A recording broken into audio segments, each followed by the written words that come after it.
자, 그렇게 한 차례 피바람이 몰아친 궁궐. 이 김옥균과 동료들은요, 조선 조정의 파란을 불러일으키는 선포를 합니다. 바로 김옥균과 갑신정변의 주역들이 제멋대로 내각 인사를 발표한 겁니다. 자, 어떤 내용인지 한번 보시죠. 자, 김옥균부터 볼까요? 호조 참판, 지금으로 치면 그 기획재정부 차관입니다. 그러니까 국가의 재무를 담당하는 역할이었죠. 다음은 홍영식입니다. 국정을 총괄하는 자리 좌의정에 임명이 되었습니다. 자, 그리고 이 서광범, 박영효, 자, 이들이 맡게 된 좌우영사, 전우영사, 바로 조선군 지휘관입니다. 자, 그리고 이 서광범은요, 심지어 외무독판, 즉 외교를 담당하는 외교관도 겸하게 됩니다. 서재필은요, 병조 참판, 국방을 담당하는 기관인 병조에서 참판을 맡게 됩니다.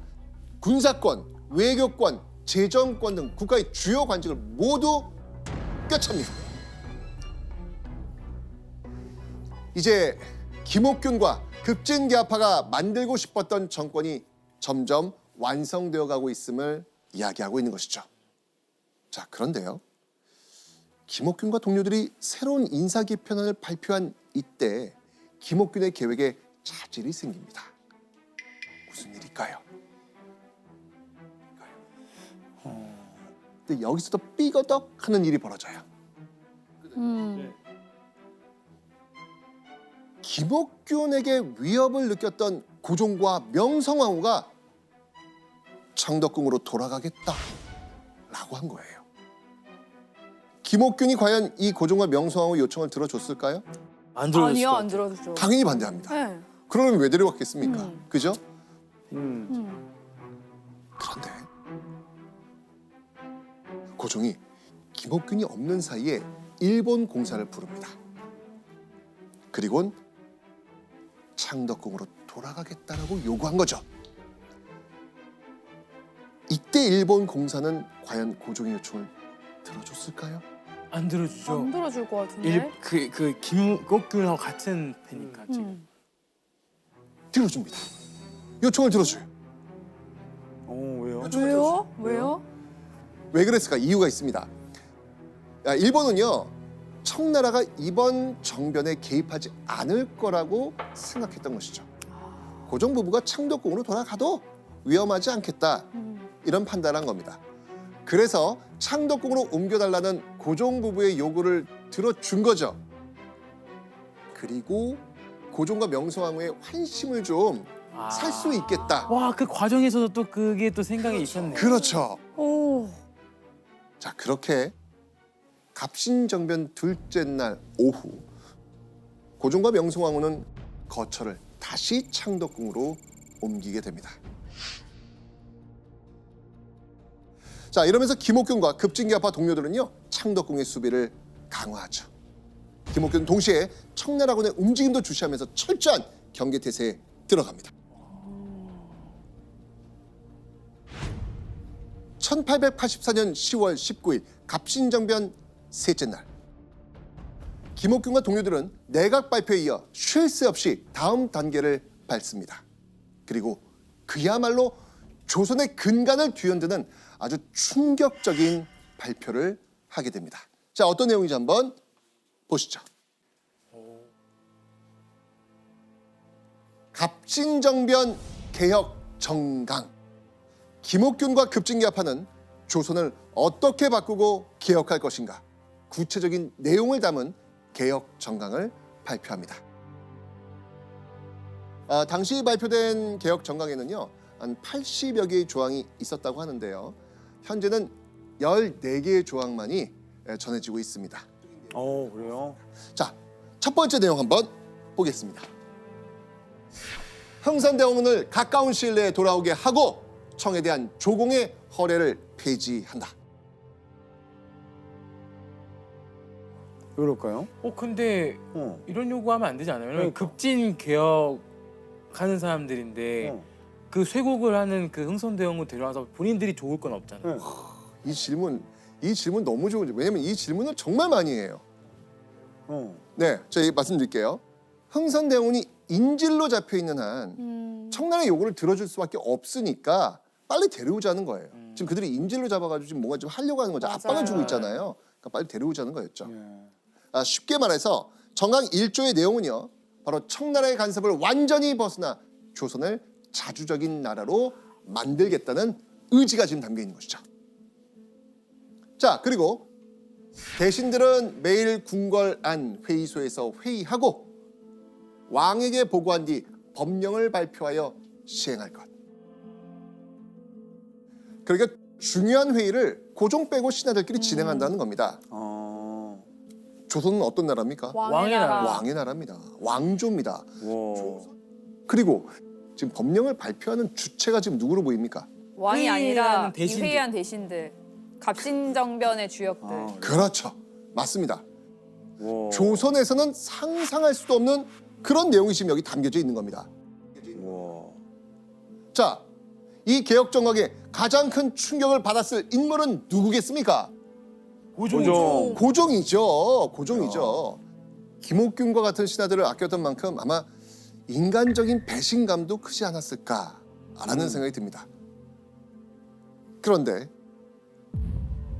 개혁 정각을 발표한 그날 오후 김옥균과 동료들에게 믿을 수 없는 소식이 들려옵니다. 어떤 소식이었을까요? 바로 청나라 군사 1,500명이 창덕궁으로 쳐들어온다는 겁니다. 누군가 비밀리에 청나라군에 연락을 취했던 것이죠. 누구였을까요? 명성황후? 맞습니다. 바로 고종과 명성황후 세력들. 자, 이 갑작스럽게 청나라군과 맞서게 된 김옥균과 급진개화파 동료들. 자, 이들 사이에 격렬한 전투가 벌어집니다.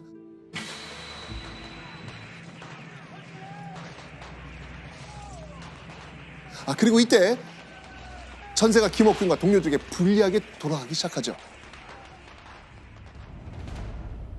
그런데 이때 김옥균 편에 섰던 사람들이 청나라 쪽으로 돌아서기 시작한 겁니다.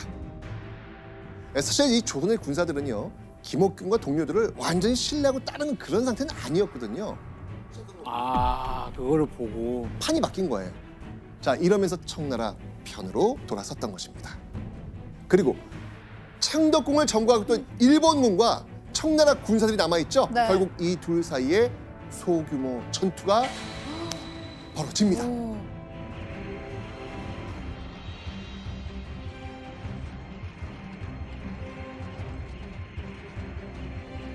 그런데 청일 간의 교전에서 일본이요, 그냥 도망가 버립니다. 왜 그랬을까? 이유가 있습니다.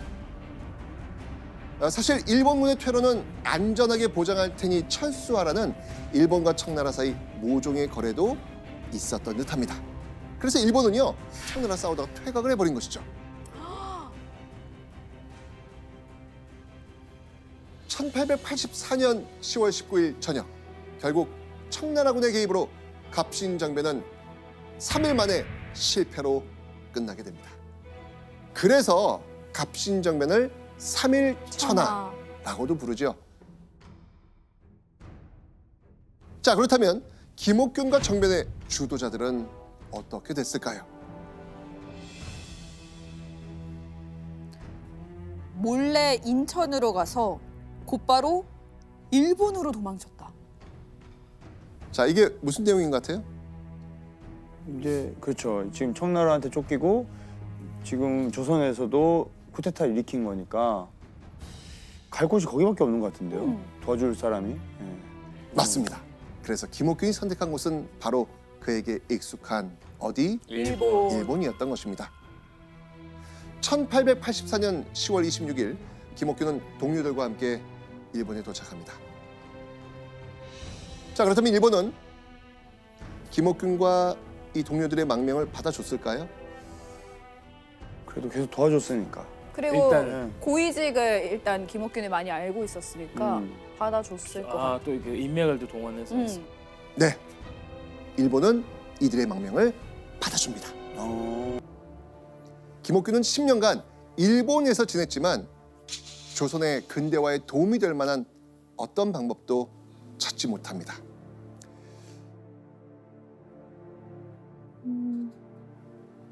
결국 김옥균은 일본을 떠나게 됩니다.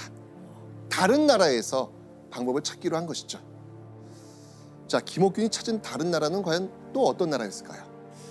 다른 나라가 근데 청밖에는 없는데. 아까 사진에서 청에 있었잖아요. 근데 그 설마? 그렇게 싫어하던 그 청을 간다고? 맞습니다. 바로 자신이 그토록 타도를 외쳤던 나라 청나라였습니다. 교수님, 근데 왜 갑자기 김옥균은 왜 청으로 가겠다고 한 거예요? 김옥균은 일본에서 나름대로 조선의 개혁을 해서 뭔가를 해보려고 합니다. 근데 일본 정부가 하나도 안 도와줘요. 오히려 김옥균 때문에 일본하고 조선 사이에 외교적 문제가 발생하니까 이제 골치가 아프게 되잖아요. 그래서 김옥균을 저기 태평양, 남태평양 저희 괌 근처에 있는 오가사와라라고 하는 섬으로 보내버립니다. 그러니까 완전히 푸대접인 거죠. 인생이 참. 김옥균은 이제는 일본이 나를 도와주지 않는데 청나라가 혹시 옛날엔 사이가 좀 안 좋았지만 이젠 나를 좀 도와줄 수도 있지 않을까? 라고 생각을 이제 고쳐먹게 된 거죠.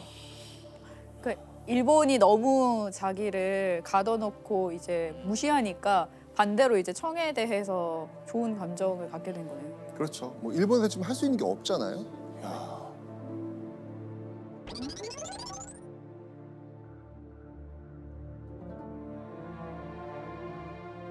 1894년 2월 17일 김옥균은 마지막 희망을 안고 상하이행 배를 탑니다. 김옥균의 곁에는요 측근 2명과 통역이 함께합니다. 며칠 후 상하이에 김옥균은 도착하는데요. 동행자들과 상하이에 있는 호텔에 거처를 마련합니다.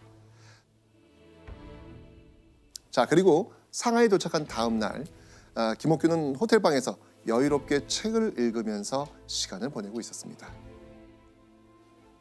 그런데 그때 김옥균의 방으로 누군가 조심스럽게 들어옵니다.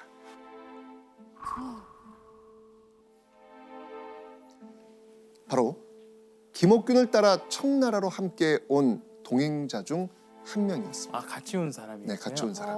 그래요? 쓱 하고 방으로 들어온 이 동행자. 분위기가 심상치 않습니다.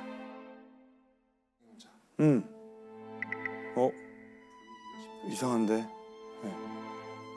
김옥균이 그를 보며 알 수 없는 섬뜩함을 느끼는 사이 남자는 자신의 품 안에서 무언가를 꺼내듭니다. 그리고 그의 손에 들린 것을 확인한 김옥균은 경악을 합니다. 남자의 손에 들린 것은 바로 총이었습니다.